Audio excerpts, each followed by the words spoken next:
What's up, guys? Welcome back to the channel.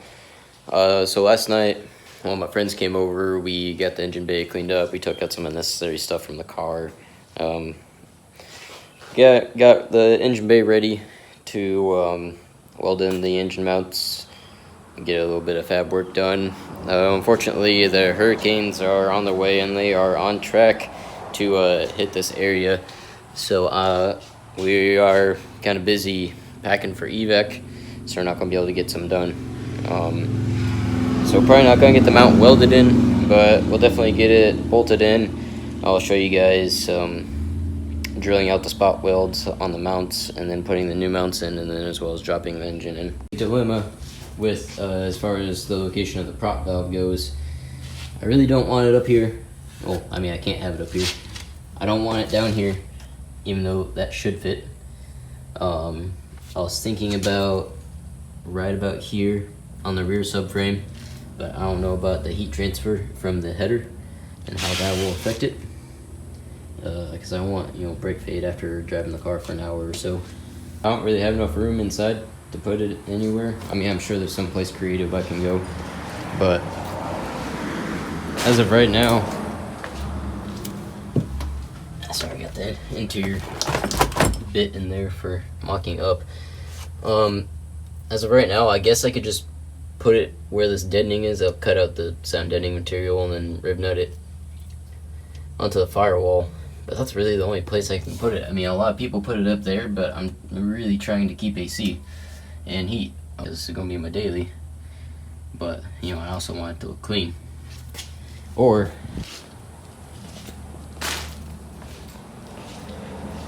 I can hide it in the engine bay somewhere and run full AN lines, at least up until the grommet here, and then I'll probably do like a tube nut into the hard line, which would look, it would look super clean. It'd look really good, but the price for the lines and all the fittings is probably going to be about $300. This mount out, I ran around trying to get a pilot point drill bit. That's what the guys at Hasport use on their VTech Academy channel to take this mount out. None of the stores in my area had one, and it's like a half-hour drive to Lowe's, and I just really don't feel like doing that. So I'm going to center punch these, try to get just this layer drilled out without drilling into the unibody with a regular drill bit. And then I guess I'll probably just take the Dremel into these small locations in here and try to cut this out. So I guess we'll see how that goes.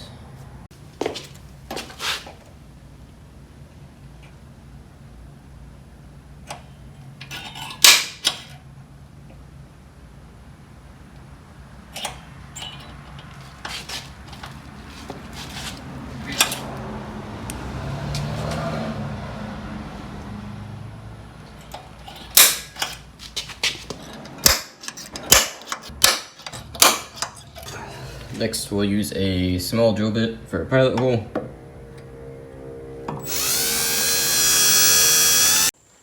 Well,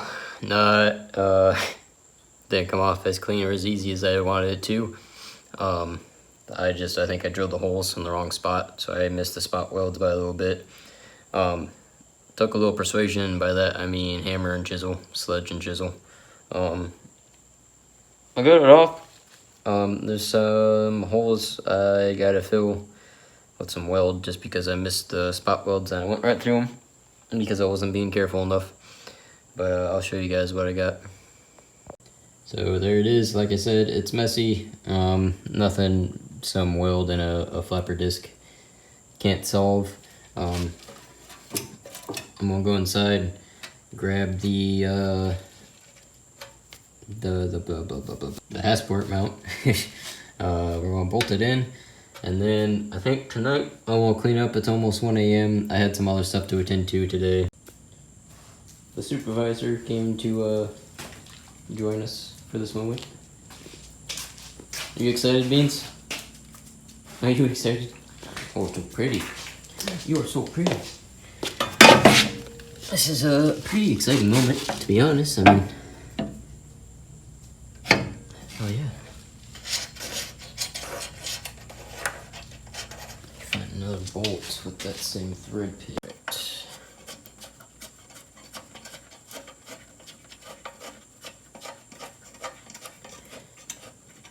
Yeah, I mean, this is kind of the first real step in the build. So, I mean, yeah, the tuck harness was fun and all that, but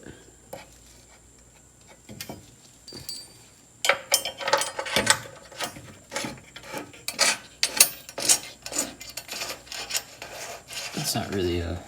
I guess that's a build. Some people consider that a build. I don't really myself consider just a wire tuck like a build.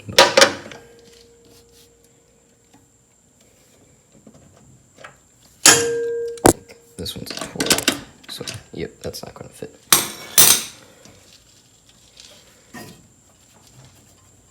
Cool.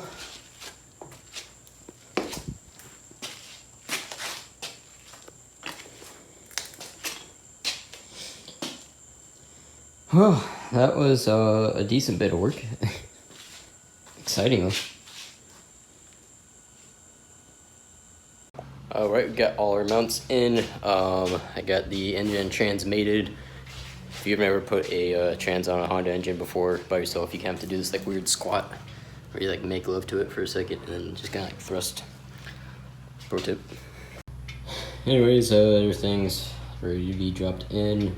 Doing it in the true Honda fashion with a seatbelt. Lifted the engine, the seatbelt. Well, lift the car with the seatbelt.